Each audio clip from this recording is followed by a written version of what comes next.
Hi buddies, இன்னைக்கு பார்க்கக்கூடிய உண்மை சம்பவம் தமிழ்நாட்டினுடைய தருமபுரி மாவட்டத்திலிருந்து ஒரு குறிப்பிட்ட தூரத்தில் அமைந்துள்ள ஒரு அழகிய கிராமத்தில் ஒரு சேராட்டோ டிரைவருக்கும் அவருடைய குடும்பத்திற்கும் ஏற்பட்ட அதிபயங்கர அமானுஷ்ய நிகழ்வை தாங்க முழுமையாக பார்க்க போகிறோம்.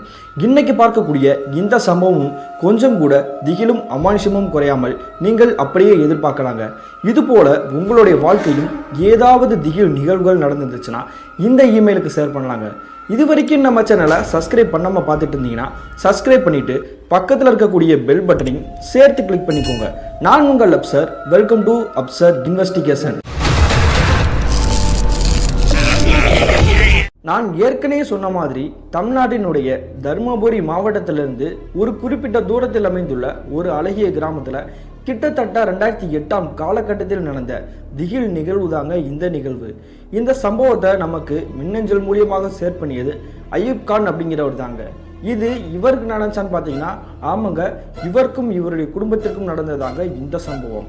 அப்படி என்ன நடந்துச்சுன்னு பார்த்தீங்கன்னா கிட்டத்தட்ட 2008 காலகட்டத்தில் இந்த மின்னஞ்சலி அனுப்பிய அய்யூப் கான் இருக்கார் இல்லையா, இவருக்கு ஒரு 30 வயசு இருந்திருக்குங்க. இவருடைய குடும்பத்தை பற்றி சொல்லணும்னா இந்த அய்யூப் கானுக்கு திருமணமாகி 2 வயசுல ஒரு பெண் குழந்தை இருந்திருக்காங்க. அப்பா அம்மா அய்யூப் கான் அவங்களுடைய மனைவி மற்றும் இவருக்கு கூட பிறந்த ஒரு தம்பி இருந்திருக்காரு. அவருடைய பேர் சித்திக் அலிங்க. இந்த அய்யூப் கான் கிட்டத்தட்ட 2008 காலகட்டத்தில் சொந்தமாகவே ஒரு சேரோட்டா வாங்கி ஓட்டிகிட்டு இருந்திருக்காருங்க. இவருடைய தம்பி சித்திக் அலி இருக்கார் இல்லையா, அவர் பிகாம் சிஏ படிச்சுட்டு அதுக்கான ஜாப் கிடைக்கும் அப்படின்றதுக்காக வெயிட் பண்ணிட்டு இருந்திருக்காரு. அப்படி இருக்கும்பொழுது தான் இவங்களுடைய வாழ்க்கையில பூதாகாரமாக ஒரு பிரச்சனை வெடிக்க ஆரம்பிச்சிச்சுங்க. அப்படி என்ன நடந்திருக்குன்னு பார்த்தீங்கன்னா இந்த அய்யூப் கானுடைய தம்பி சித்திக் அலி இருக்கார் இல்லையா, அவருடைய படித்த படிப்புக்கு ஏற்ற மாதிரி வேலை கிடைக்கவே இல்லைங்க. கிட்டத்தட்ட 1 வருட காலமாக வீட்டில் சும்மா தான் இருந்திருக்கிறாரு. அதுக்கு காரணம் என்னன்னு பார்த்தீங்கன்னா இவருடைய படிப்பில் அதிகமாக கவனம் செலுத்தவே இல்லைங்க. பொதுவாக +1 +2 படிக்கும் பொழுது நம்மளுடைய குரூப்பை தேர்ந்தெடுக்கிறதுல நிறைய பேருக்கு சிக்கல் ஏற்படும். 10th மார்க் அதிகமாக எடுத்தோம்னா நமக்கு பிடிச்ச குரூப்பை நம்ம எடுக்கிறாங்க. அதே மாதிரி இந்த குரூப்பை தேர்ந்தெடுக்கிறதுல 3 ரகம் இருக்காங்க. இதில் முதல் ரகம் என்னன்னு பார்த்தீங்கன்னா +1 +2லயே நமக்கு தேர்ந்தெடுக்கிற குரூப் நல்லா இருக்குது அப்படின்னா நம்ம ஃபியூச்சர் நல்லா இருக்கும், அதுக்காக நம்ம ரிஸ்க் எடுத்து படிப்போம் அப்படின்ற மாதிரி நினைக்கிறவங்க. இரண்டாவது ரகம் இந்த +1 +2 நம்ம எப்படியாவது ஈஸியாக ஓட்டிடலாம், அதே மாதிரி காலேஜ் லைஃபையுமே நம்ம என்ஜாய் பண்ணி படிக்கணும் அப்படின்ற மாதிரி நினச்சிட்டு அவங்களுக்கு ஏற்ற மாதிரி ஃப்ரீயாக தாங்க படிச்சுட்டு இருந்திருப்பாங்க. ரொம்ப ரிஸ்க் எடுத்துலாம் படிக்கக்கூடிய நபர்களே அவங்க இருக்க மாட்டாங்க. அதே மாதிரி தாங்க அவங்களுக்கு பிற்காலத்தில் அவங்க நினச்ச மாதிரி வேலை கிடைக்காது, பெர்சன்டேஜ் கம்மியாகவே இருந்திருக்கும். இந்த மூன்றாவது ரகம் இருக்காங்க இல்லையா, அவங்க 10thலேயே கொஞ்சம் மார்க் கம்மியாக வாங்கியிருப்பாங்க. அதனால அவங்களுக்கு பிடிச்ச குரூப்புமே கிடைக்காது. அதனால கிடைக்கிற குரூப்பில் போய் படிச்சுட்டு நமக்கு விருப்பமே இல்லாத மாதிரி தாங்க இருந்துட்டு இருப்பாங்க. அவங்களுடைய வாழ்க்கையுமே ஒரு கேள்விக்குறியாக தான் இருந்திருக்கும். இதில் சித்திக் அப்படின்ற நபர் 2வது ரகங்க. +1 +2லயே ஒழுங்காக படிக்கவே இல்லைங்க. அதே மாதிரி காலேஜ்லேயும் போய் பேச்சுலர் ஆஃப் கம்ப்யூட்டர் அப்ளிகேஷன் அப்படின்ற குரூப்பை தேர்ந்தெடுக்கிறாரு. அங்கேயுமே விளையாட்டுத்தனமாக தாங்க படிச்சுட்டு இருந்திருக்காரு. அதனால பெர்சன்டேஜ் ரொம்ப கம்மியாக இருந்திருக்குது. இவருக்கு படித்ததுக்கு ஏற்ற மாதிரி வேலை கிடைக்காம கிட்டத்தட்ட 1 வருட காலகட்டம் சும்மா தாங்க இருந்திருக்காரு வீட்டிலேயே. அந்த சமயத்தில் அவர் என்ன நினச்சிருக்காருன்னா, நம்மளோட அண்ணி அடிக்கடி சத்தம் போட்டுக்கிட்டே இருக்காங்களே, இதனாலே நம்ம வேற ஏதாவது ஒரு வேலையை தேர்ந்தெடுக்கலாம், அதுக்கப்புறம் நம்ம படித்த படிப்புக்கு ஏற்ற மாதிரி வேலை கிடைக்கிறப்ப அதில் போய் ஜாயின் பண்ணிக்கலாம் அப்படின்ற மாதிரி முடிவு எடுக்கிறாரு. அதே மாதிரி அவரோட அண்ணன் அய்யூப் கான் இருக்கார் இல்லையா, அவர்கிட்டையும் போய் சொல்லியிருக்காருங்க. ஆனால் அவரோட அண்ணன் ஒத்துக்கவே இல்லை. நீ சும்மா ஒரு நாள் வீட்டிலே இருடா, உனக்கு படித்ததுக்கு ஏற்ற மாதிரி வேலை கிடைக்கிறப்ப நீ போய் ஜாயின் பண்ணிக்கோ, அதுக்கப்புறம் நீ குடும்பத்தை பார்த்துக்கலாம், இப்போ நீ சும்மாவே இரு அப்படின்ற மாதிரி சொல்லியிருக்காருங்க. ஆனால் அந்த சித்திக்கு கொஞ்சம் கூட ஒத்துக்கிறாங்க. நீ சேரோட்டா ஓட்டுறல, அதே மாதிரி எனக்கு ஒரு செகண்ட் ஹேண்டில் ஒரு சேரோட்டா வாங்கி கொடுத்தேன்னா அதை நான் ஓட்டிக்கிட்டு இருப்பேன். எப்பொழுது எனக்கு படித்ததுக்கு ஏற்ற மாதிரி வேலை கிடைக்குதோ நான் அதில் போய் ஜாயின் பண்ணிக்கிறேன்னா தயவு செஞ்சு என்னுடைய விருப்பத்தை நீ கேட்டுக்கோனா அப்படின்ற மாதிரி சொல்கிறாருங்க. அதன் பிறகு அய்யூப் கானுமே ஒரு கட்டத்தில் சம்மதிச்சுட்டாருங்க.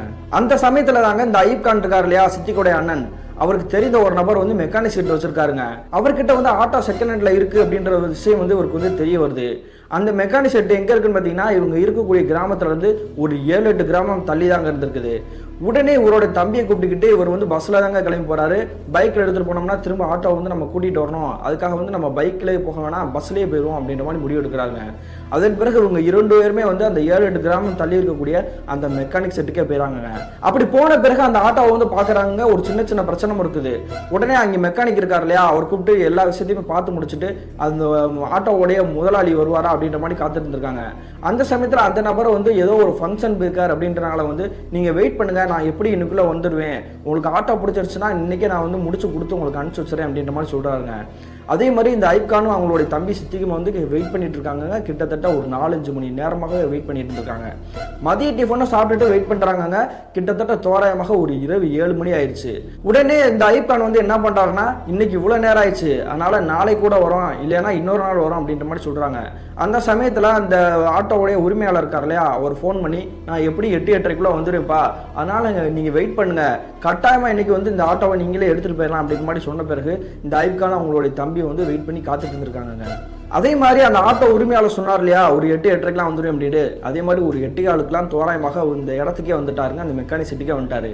அப்படி வந்த பிறகு இவங்க இவ்வளோ போனோம் அப்படின்ற மாதிரிலாம் பேசி முடிச்சுட்டு அந்த ஆட்டோவை எடுத்துட்டு இவங்களுடைய கிராமத்துக்கே கிளம்பி வராங்கங்க. அப்படி கிளம்பி வரப்போ தோராயமாக ஒரு 8:45 இருந்திருக்கும். அப்படி ஆட்டோ எடுத்துட்டு கிளம்பும் பொழுது இவங்களுடைய இருக்கக்கூடிய கிராமத்துக்கும் இவங்க இருக்கக்கூடிய அந்த மெக்கானிக் செட்டுக்கும் 7-8 கிராமம் வந்து டிஸ்டன்ஸ் இருக்கு அப்படி சொன்னது இல்லையா. அந்த நேரத்தில் வந்து இவங்க வந்து தனியாக தாங்க வந்துட்டு இருக்காங்க, இந்த ஐப் கான் மற்றும் அவங்களுடைய தம்பி சித்திக் அப்படின்றவங்களும்.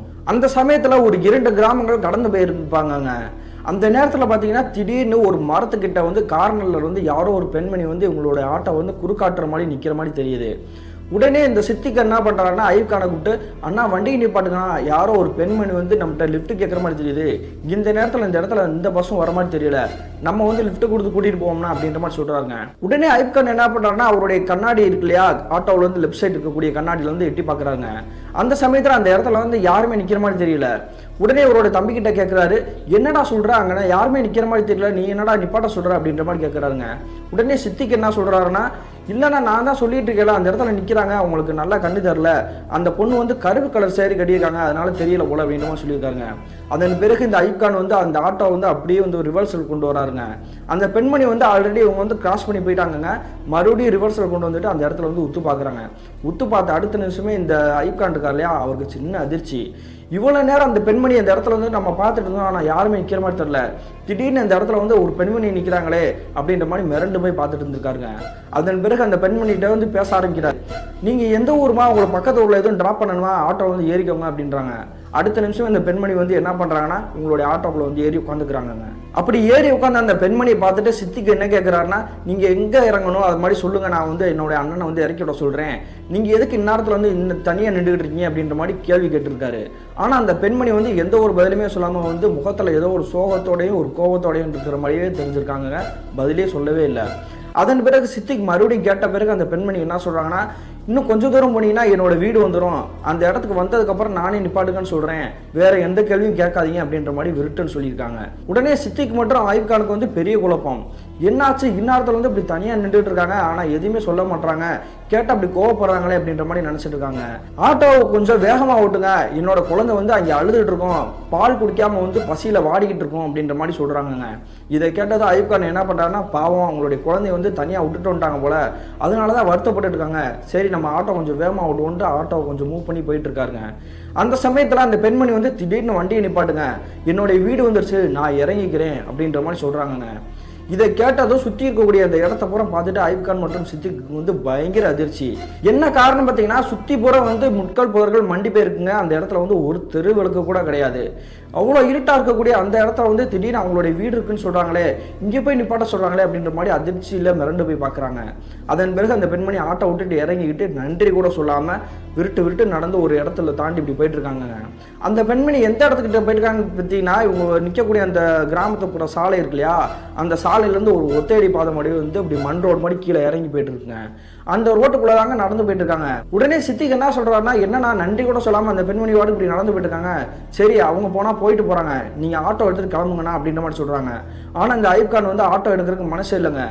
என்னடா சொல்கிற, அந்த பெண்மணி வந்து அவங்களுடைய குழந்தை வந்து அழுதுட்டு இருக்கு அப்படின்ற மாதிரி சொன்னாங்க, ஆனால் இந்த இடத்துல வந்து வீடு இருக்க மாதிரி எந்த ஒரு அறிகுறியுமே இல்லைடா, நம்ம போய் அந்த பெண்மணி எங்கே போகிறாங்கன்னு பார்த்துட்டு வந்துடுவோம், வேறு யார்கிட்டயாவது மாட்டிக்கிட்டானா ஏதாவது ஒரு பிரச்சனை வந்துடும்டா அப்படின்ற மாதிரி பயப்படுறாருங்க. ஆனால் சித்திக்கு வந்து ஒத்துக்கவே இல்லை. ஆனால் ஏற்கனவே ரொம்ப லேட் ஆயிடுச்சு, அந்த பெண்மணி வந்து நம்ம கேட்கறதுக்கு கூட பதில் சொல்லவே இல்லை, அப்புறம் எதுக்குன்னா நீங்கள் பாவம் பார்க்குறீங்க, வண்டி எடுங்க அப்படின்ற மாதிரி சொல்கிறாருங்க. ஆனால் ஐப் கான் வந்து கொஞ்சம் கூட ஏற்றுக்கவே கிடையாதுங்க. அந்த பெண்மணி வந்து மண் ரோட்டில் இறங்கினாங்க இல்லையா, அந்த ரோட்டு சைடே வந்து இவருடைய வண்டியை வந்து கீழே இறக்கிறாருங்க. அப்படி அந்த மண் ரோட்டுக்குள்ள இறங்கின அந்த ஆட்டோ போற பாதை பார்த்தீங்கன்னா வந்து ஒரே ஒரு மண் ரோடு மட்டும் தாங்க ஒத்தேடி பாதமா இருக்குது. இங்கிட்டு எதிர்ப்புறத்துல பார்த்தீங்கன்னா வந்து கருவேல காடுகள், முட்கள், புதர்கள் மண்டி போய் கிடந்திருக்குது.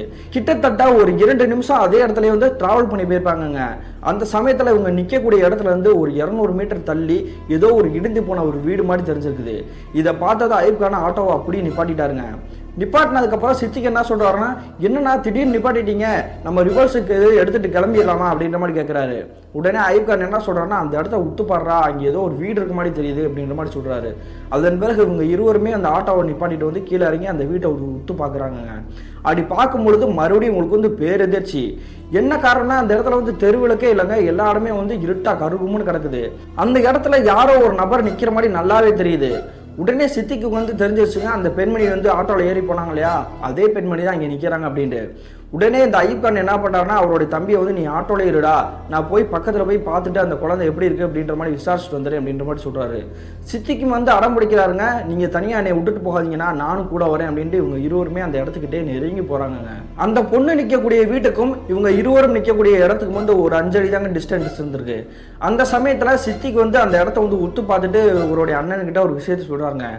இந்த இடமே சுற்றியும் கருகும்னு இருக்குது, அந்த பெண்மணி வந்து உள்ள குழந்தை இருக்குன்னு சொல்கிறாங்க, என்னால் நம்பவே முடியல, நம்ம வீட்டுக்கே கிளம்பிடலாம்னா எனக்கு ரொம்ப பயமா இருக்கு அப்படின்ற மாதிரி சொல்லியிருக்காருங்க. உடனே அயூப் கான் என்ன பண்றாருன்னா, இல்லடா இவ்வளோ தூரம் வந்துட்டோம், அந்த பெண்மணி என்ன பண்றாங்க, உள்ள போய் குழந்தைய போய் பார்த்துட்டு வந்துடும் அப்படின்ற மாதிரி அந்த இடத்துக்கிட்டே வந்து இப்படி நெருங்கி போய் நிற்கிறாங்க.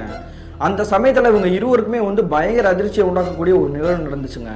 அப்படி என்ன நடந்திருக்குன்னு பார்த்தீங்கன்னா, ஒரு பச்சில குழந்தைங்க அந்த குழந்தைய வந்து அடிச்சு குடும்பம் பண்ணா எப்பேற்பட்ட சத்தம் விடும், அந்த மாதிரி கீறிட்டு வந்து கத்திட்டு இருக்குது. இதை கேட்டது இவங்க இருவருமே வந்து மிரண்டு போயிட்டாங்கன்னு சொல்லணும். உள்ள வந்து ஒரு குழந்தை இருக்கும்போலடா, அந்த பெண்மணி சொன்னது உண்மைதான், ஆனா அந்த இருட்டுக்குள்ள போய் அந்த குழந்தைய போட்டுட்டு அந்த பெண்மணி என்ன பண்ணுதுன்னு தெரியலையே, நம்ம உள்ளுக்குள்ள போய் என்ன நடக்குதுன்னு போய் பார்த்துருவோம் அப்படின்னு சொல்லிட்டு இந்த அயூப் கான் வந்து முன்னாடி காலை எடுத்து வச்சு அந்த வீட்டுக்குள்ளே நுழைஞ்சிட்டாருங்க. இதை பார்த்ததுக்கு அப்புறம் சித்திக் பயத்தில் அப்படியே நின்றுகிட்டே இருந்திருக்காருங்க. ஆனா அவருடைய அண்ணன் உள்ளுக்குள்ள போயிட்டாரு, நம்ம வெளியே தனியா நிக்கணுமே அப்படின்னு தெரிஞ்சுக்கிட்டு இவருமே உள்ளுக்குள்ள போயிட்டாருங்க. அப்படி உள்ளுக்குள்ள போய் பார்த்தா மறுபடியும் உங்களுக்கு பேரெதிர்ச்சி, அந்த இடத்துல அந்த பெண்மணியே இல்லைங்க. ஆனா ஒரு தொட்டில் மாதிரி கட்டை போட்டு ஒரு குழந்தை வந்து படுத்து கிடக்கிற மாதிரி தெரியுதுங்க. மேலே விட்டம் இருந்துச்சுன்னா அந்த இடத்துல வந்து ஒரு கொக்கி மாதிரி போட்டு அதில் வந்து குழந்தைய ஆட்டுறக்காக சேலை கட்டி வச்சிருப்பாங்க இல்லையா, அந்த மாதிரி சேலை கட்டி வச்சிருக்காங்க. அதில் வந்து ஒரு குழந்தைய வந்து தொட்டில் கட்டி போட்டுற மாதிரி ஆட்டிட்டு இருந்திருக்காங்க. ஆனால் அந்த இடத்துல அந்த பெண்மணி மட்டும் இல்லைங்க, அந்த குழந்தை மட்டும் ஆடிட்டு இருந்திருக்குது. இதை பார்த்ததும் சித்திக் மட்டும் மயக்கான அந்த சேலை கட்டி இருக்கக்கூடிய அந்த இடத்துக்கிட்டே நெருங்கி போயிட்டாங்க. அந்த சமயத்தில் இந்த அயூப் கானுடைய தம்பி சித்திக் என்ன பண்ணுறாருன்னா, அந்த குழந்தை இருக்கு இல்லையா, அந்த தொட்டியில் விரிச்சுட்டு அந்த குழந்தைய பார்க்கலாம் அப்படின்ற மாதிரி போய் பார்த்துருக்காருங்க. பார்த்த அடுத்த நிமிஷம் தாங்க இவருடைய வாழ்க்கையிலே கற்பனையே பண்ண முடியாத காட்சி இவர் கண்ணு முன்னாடி தெரியுது. அப்படி என்ன நடந்திருக்கு பார்த்தீங்கன்னா, அந்த தொட்டியில் இருக்கக்கூடிய குழந்தை இருக்கு இல்லையா, அந்த குழந்தை வந்து சாதாரணமாக தாங்க தெரிஞ்சிருக்குது. ஆனால் அதோட முகத்தோற்றம் மட்டும் கருன்னு கருப்படிச்சு ஒரு மாதிரி கொடூரமாக வெளியேறி போன மாதிரி தெரிஞ்சிருக்குங்க. இதை பார்த்ததும் மிரண்டு போய் ஐயோன்னு கத்த ஆரம்பிச்சிட்டாரு. இவரோட தம்பி கத்துறதை பார்த்துட்டு அவரோட அண்ணனும் பயந்தே போயிட்டாருங்க.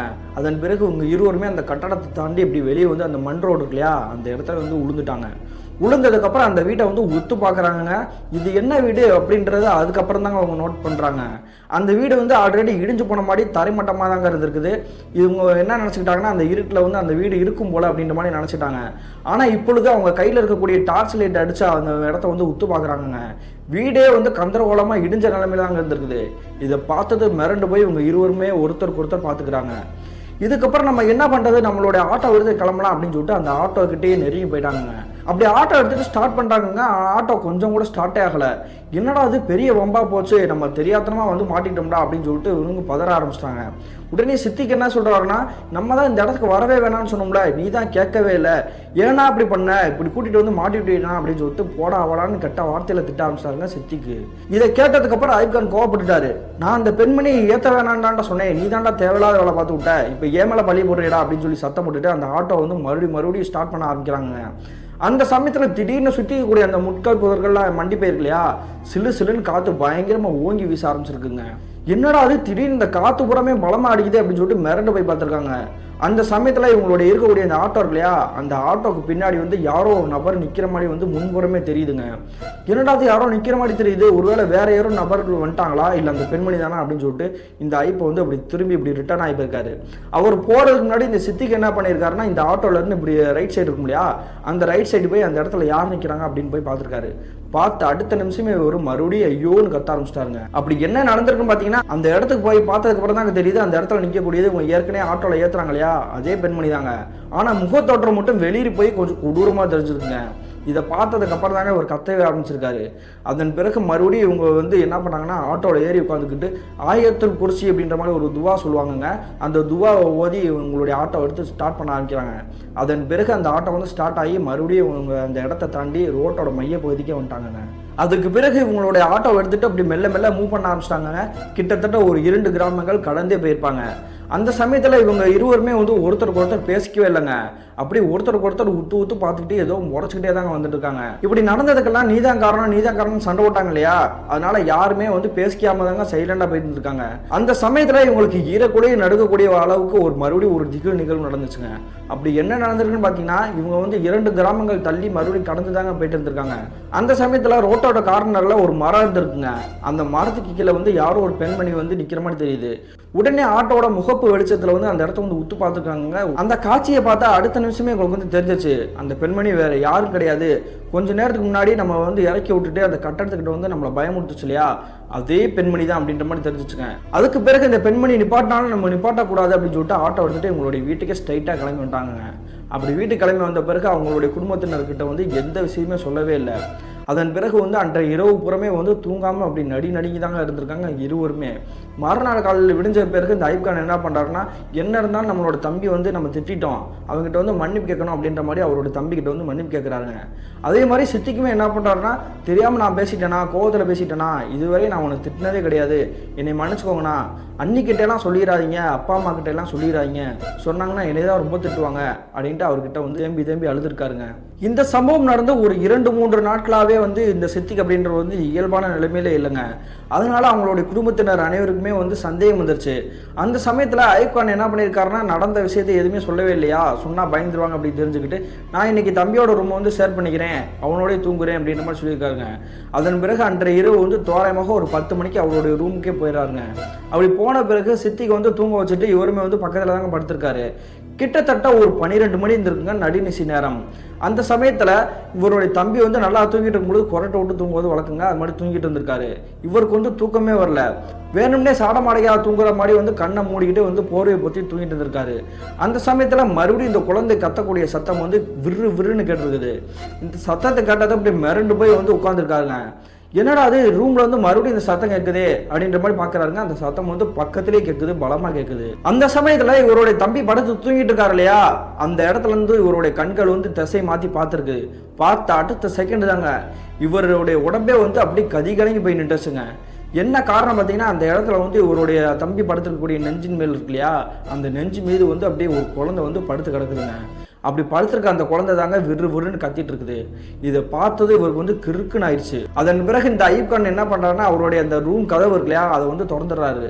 திறந்த உடனே வந்து ஐயோ அப்படின்னு கத்த ஆரம்பிச்சிருக்காரு. ஆனால் அவங்க வெளியே இருக்கக்கூடிய அவங்க எல்லாருமே வந்து சத்தம் கட்டுறதுனால வந்து இந்த வாசலுக்கு முன்னாடி தாங்க நின்றுருக்காங்க.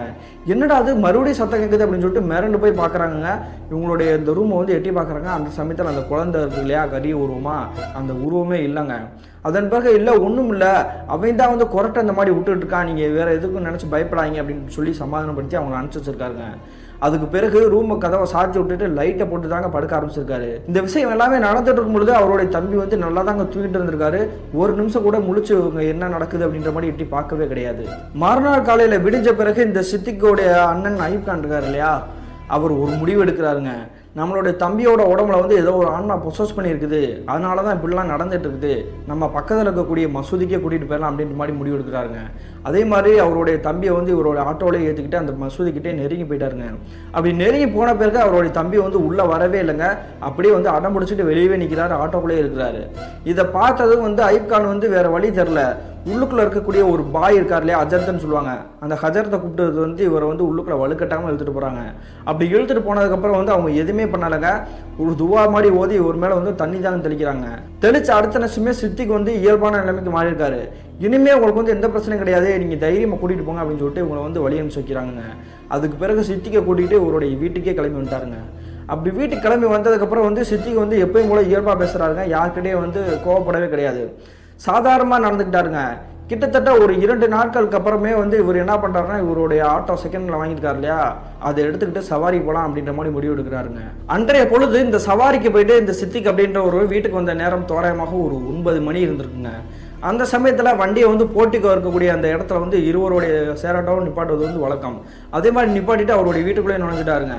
அப்படி வீட்டுக்குள்ளே போன பிறகு எல்லார்ட்டையும் வந்து எப்பொழுதும் போல பேசுகிறாருங்க. அதனால் வந்து அவங்களுக்கு வந்து எந்த ஒரு பயமே இல்லை. அப்படி பேசிட்டு சாப்பிட்டெல்லாம் முடிச்சுட்டு இவங்க எல்லாமே வந்து தூங்குறதுக்காக தயாராகிறாங்க. அந்த சமயத்தில் சித்திக்குடைய அண்ணன் ஐப்பான் இருக்கார் இல்லையா, அவருக்கு வந்து விஷயம் புரியுது. என்ன நடந்திருக்குன்னு பார்த்தீங்கன்னா, இவர் வந்து ஒரு ஸ்பீக்கர் பாக்ஸ் வந்து வேலை கொடுத்துருக்காருங்க. ஆட்டோவில் வந்து பொருத்துவோம் இல்லையா, அது வந்து வேலை கொடுத்துருப்பார் போல.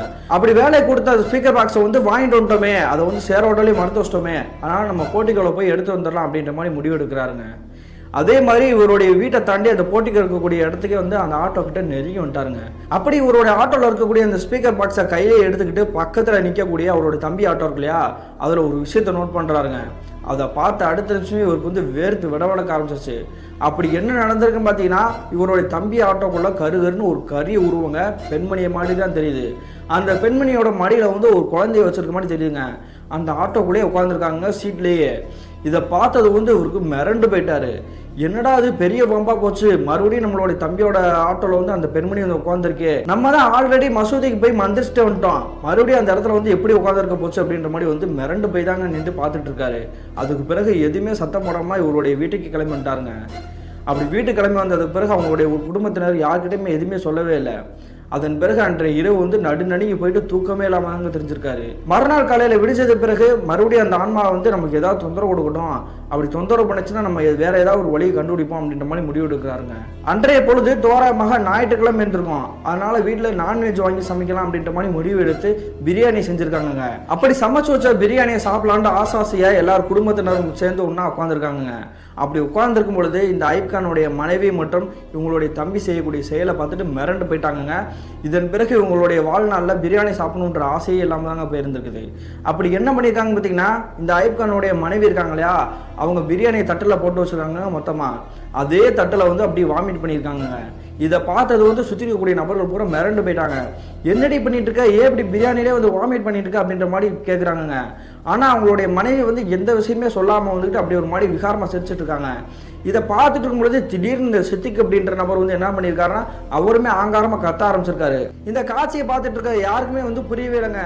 ஏன் இப்படி பண்ணிட்டு இருக்காங்க, என்ன எதுக்காக இப்படி பண்ணியிருக்காங்க அப்படின்ற மாதிரி கேள்விக்குறியாக தாங்க இருந்திருக்குது. அதன் பிறகு அதட்டி சத்தம் போட்ட பிறகு வந்து இவங்க இருவருமே வந்து எந்திரிச்சிட்டாங்க. எங்களுக்கு சாப்பாடே வேணாம், நாங்கள் வந்து எங்களுடைய ரூமுக்கே போகிறோம் அப்படின்ற மாதிரி போயிட்டாங்க. இதோட பிரச்சனை முடிச்சான்னு பார்த்தீங்கன்னா, அதுக்கு பிறகு தாங்க இவங்களுடைய குடும்பத்திற்கே பூதாகரமாக வெடிக்க ஆரம்பிச்சிச்சு பிரச்சனை. அப்படி என்ன நடந்திருக்குன்னு பார்த்தீங்கன்னா, இந்த ஐப்கானுடைய தம்பி சித்திக் இருக்கார் இல்லையா, அவர் வந்து அவருடைய அன்னிக்கிட்ட வந்து பேசவே மாட்டாராங்க, தயங்கி தான் பேசுவாராம். ஆனால் இப்போ என்ன நடந்திருக்குன்னு தெரியல, சில நாட்களாகவே வந்து அவங்களுடைய அன்னிக்கும் இந்த சித்திக்கும்ன்றவங்க வந்து தனியாக ரூமை போட்டுக்கிட்டு வந்து பேச ஆரம்பிச்சிருக்காங்க. ஒரு கட்டத்தில் வந்து இவருக்கே வந்து தப்பாப்பட்டிருக்குது. அதனால என்ன பண்ணியிருக்காருன்னா, அவருடைய தம்பியை கூப்பிட்டு விசாரிக்க ஆரம்பிச்சிருக்காங்க.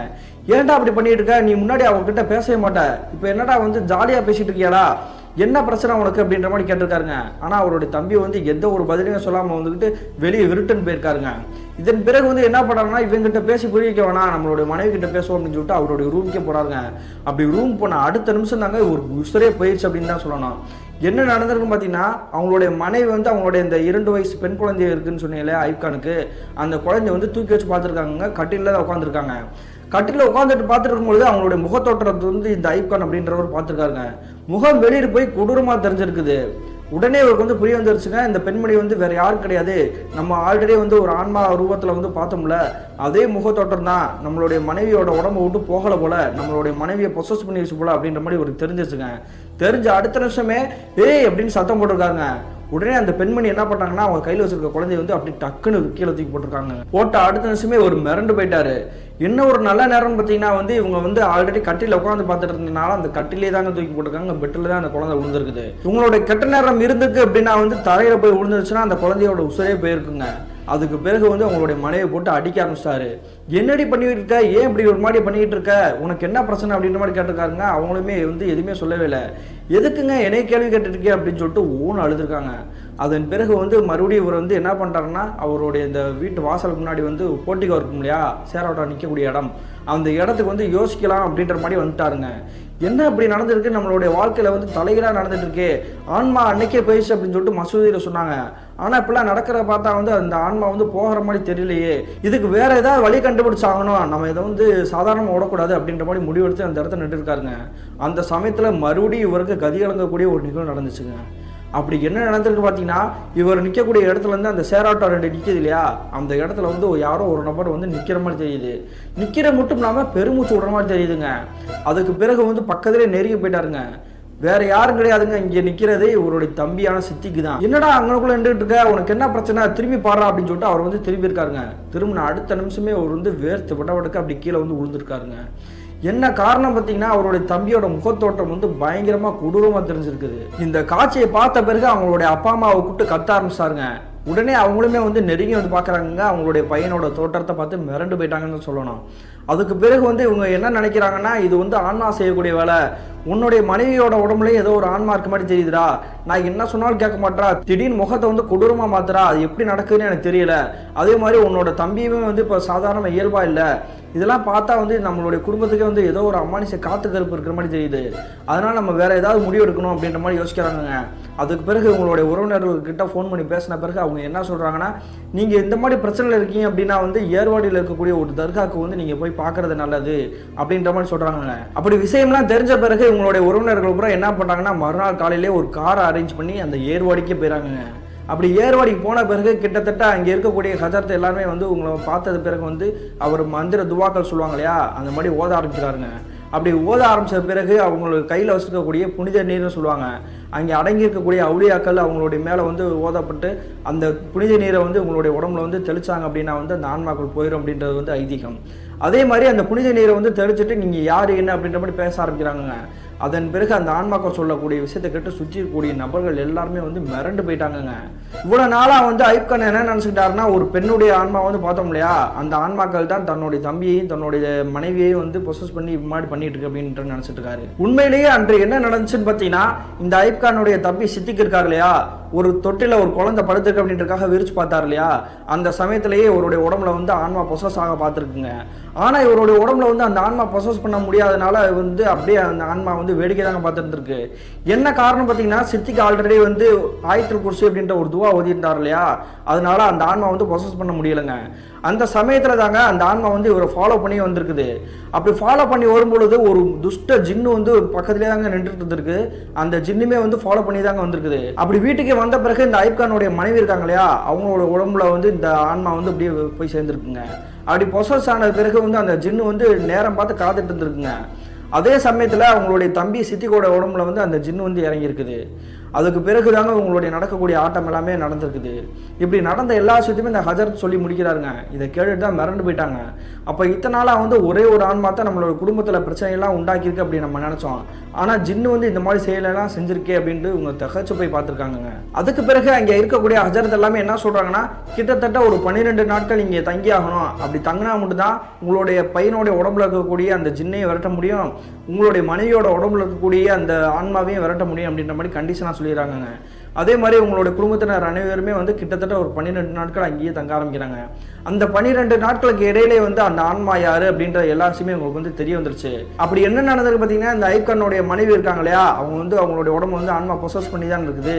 அந்த அவுளியாக்கள் அழைக்கக்கூடிய அந்த இடத்துல இருந்துக்கிட்டு தானாகவே பேசிகிட்டு இருக்காங்கங்க. அப்படி பேசிகிட்டு இருக்கும்பொழுது எல்லா விஷயத்தையுமே வந்து இவங்க கேட்டிருக்காங்க. எனக்கு நடந்த அநீதியை வந்து நீ கேட்கவே இல்லை, இப்போ எதுக்கு நீ வந்து போக சொல்கிற அப்படின்ற மாதிரி சொல்லியிருக்காங்க. அப்படி என்ன நடந்திருக்குன்னா, சில வருடங்களுக்கு முன்னாடி இந்த பெண்மணி இருக்காங்க இல்லையா, அவங்களுடைய கை குழந்தையை தூக்கிக்கிட்டு அவங்களுடைய கணவர்கிட்ட சண்டை போட்டுக்கிட்டு இந்த இடத்துல வந்து இந்த ஒத்தடி பாதையாக இருக்கு இல்லையா, அந்த இடத்துக்கிட்ட நடந்து வந்துருக்காங்க. இதை பார்த்துட்டு தான் 3 சல்லிப்பயலுக்கு வந்து என்ன பண்ணியிருக்காங்கன்னா, அந்த பெண்மணியை தூக்கி அந்த கட்டடத்துக்குள்ளே கொண்டு போய் வந்து வன்புணர்வு பண்ணி கொண்டிருக்காங்க. இதன் பிறகு வந்து அந்த குழந்தை வந்து அந்த கட்டடத்துக்குள்ளே தாங்க கடந்திருக்குது. ஒரு 2 நாளாக வந்து கத்திக்கிட்டே கடந்திருக்குது. ஒரு கட்டத்தில் பசி வேதனையை தாங்க முடியாமல் இருந்த அந்த குழந்தையுமே அந்த கட்டத்துக்குள்ளேயே இறந்து போயிருக்குங்க. இப்படிலாம் எனக்கு நடந்த அநீதியை வந்து கேட்க யாருமே இல்லை, இப்போ இவங்களுடைய உடம்பை விட்டுட்டு போக சொல்றியே, இது என்ன நியாயம் அப்படின்ற மாதிரி கேட்டிருக்குங்க. இந்த விஷயத்தெல்லாம் கேட்ட பிறகு தாங்க உங்களுடைய உறவினர்கள் எல்லாருக்குமே வந்து புரிய வந்திருக்குது. அதுக்கு பிறகு அந்த ஹஜரத்தெல்லாம் சொன்ன மாதிரியே கிட்டத்தட்ட ஒரு 12 நாட்களுக்கு பிறகு என்னுடைய மனைவி மட்டும் என்னுடைய தம்பி வந்து இயல்பான நிலைமைக்கு மாறிட்டாங்க. அதே மாதிரி எங்களுடைய வீட்டுக்கே கூட்டிகிட்டு வந்துட்டோம். இப்போ வரைக்கும் அவங்களுக்கு எந்த ஒரு பிரச்சனையும் இல்லாமல் நிம்மதியாக வாழ்ந்துட்டு இருக்காங்க அப்படின்ற மாதிரி இந்த மின்னஞ்சலை சொல்லி முடிச்சிருக்காருங்க இந்த ஐப் கான் அப்படின்றவர். இப்பொழுது அவருடைய தம்பி வந்து என்ன பண்ணியிருக்காரு பார்த்தீங்கன்னா, உங்களுடைய இருக்கக்கூடிய கிராமத்திலே வந்து பேங்க்ல தாங்க ஒர்க் பண்ணிட்டு இருந்திருக்காரு. கிட்டத்தட்ட 2008 காலகட்டத்தில் எனக்கும் என்னுடைய குடும்பத்துக்கும் நடந்திருப்பதால் இதை வந்து இந்த மின்னஞ்சலை உங்கள்கிட்ட வந்து ஷேர் பண்ணிக்கேன், கட்டாயமாக வந்து வெளியிட்டுருங்க அப்படின்ற மாதிரி சொல்லியிருக்காங்க. இந்த மின்னஞ்சலை அனுப்பி ஐப் கானுக்கு ஒரு நன்றியை சொல்லிக்கலாங்க. இந்த சம்பவத்துல இருந்து நம்ம புரிஞ்சுக்க வேண்டியது என்னன்னா, wrong place at the wrong time அப்படின்னு சொல்லுவாங்க. தவறான நேரத்துக்கு போகிறது வந்து தவறான இடத்துக்கு போகிறது வந்து நமக்கு எப்பயுமே பாதிப்பை தாங்க உண்டாக்கும். அவர் அந்த பெண்மணிக்கு வந்து உதவி செய்யணும்னு நினச்சது வந்து தப்பு சொல்லலைங்க. ஆனால் அந்த பெண்மணியை வந்து இறக்கி விட்டதுக்கப்புறமா அந்த பெண்மணி எங்கே போகுது என்ன பண்ணுது அப்படின்ற மாதிரி ஃபாலோ பண்ணி போனதுனால தான் இவர்களுடைய குடும்பத்துக்கே இவ்வளோ பெரிய அமானுஷமான புயல் வீசவே ஆரம்பிச்சிது. அதனால வந்து நம்ம எப்பேற்பட்ட சூழ்நிலை இருந்தாலுமே வந்து ஹெல்ப் பண்ணுறது தப்பு கிடையாது. ஆனால் அதற்கான நேரம் சூழ்நிலை எல்லாம் கரெக்டாக இருக்குதா அப்படின்றத தெரிஞ்சதுக்கப்புறம் தாங்க உதவி பண்ணணும். இதனால நமக்கே எப்பேற்பட்ட பாதிப்பும் வரலாம் அப்படின்றத வந்து எல்லாருமே தெரிஞ்சுக்கணும் நண்பர்களே. மீண்டும் இது போன்ற தரமான, திரளான, சுவாரஸ்யமான நிகழ்வுடன் உங்களை சந்திக்கும் வரை நான் உங்கள் அப்சர்.